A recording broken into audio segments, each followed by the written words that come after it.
అందరికీ నా బాల్యమిత్రుడు. మేమిద్దరం 7th క్లాస్ వరకు చదువుకున్నాం. మేము ఒకే గ్రామం నుంచి వచ్చాము. చాలా ఆత్మీయంగా ఉన్నటువంటి మేమిద్దరం.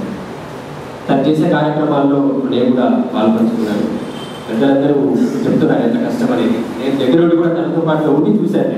ఎంత కష్టం ఉంటుంది అనేది తనతో పాటుగా నడిచి నేను కూడా చూశాను. ఎంత ఒక కార్యక్రమం నిర్వహణకి ఎంత ఇబ్బందికరమైన పరిస్థితులు ఉంటాయని దగ్గరుండి చూశాను. జలంధర్ రెడ్డి దగ్గర ఉన్నటువంటి అప్పుడు రాష్ట్రని కార్యక్రమంలో కూడా పెద్దలందరూ కూడా ఒక మాట అన్నారు. జలంధర్ అంటే పాతకాలంలో ఒక రాక్షసులు లేరు, కానీ ఈ కాలంలో మాత్రం పని రాక్షసులు ఉంటారు. పని చేయడంలో రాక్షసులు అనే ఒక మాట అన్నాడు. నిజంగా కూడా తను చేసే పనిలో కూడా అంతే వేగం ఉంటుంది, అంతే స్పష్టత ఉంటుంది పని చేయడంలో. తను పనిచేసే కాలేజీలో పిల్లలతో ఎలా ఉంటాడో సాహితీ మూర్తులైన పెద్దలతో కూడా అంతే స్నేహంగా.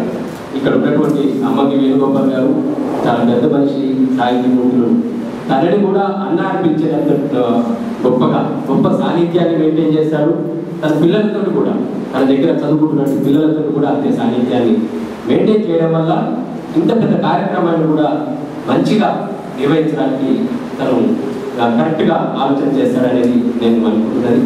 ఇటువంటి కార్యక్రమం చేసినటువంటి జలంధర్ రెడ్డిని ఈ కార్యక్రమం ద్వారా సన్మానించడం మన మిత్రుడు సురేందర్ గారికి చాలా ధన్యవాదాలు తెలుపుకుంటూ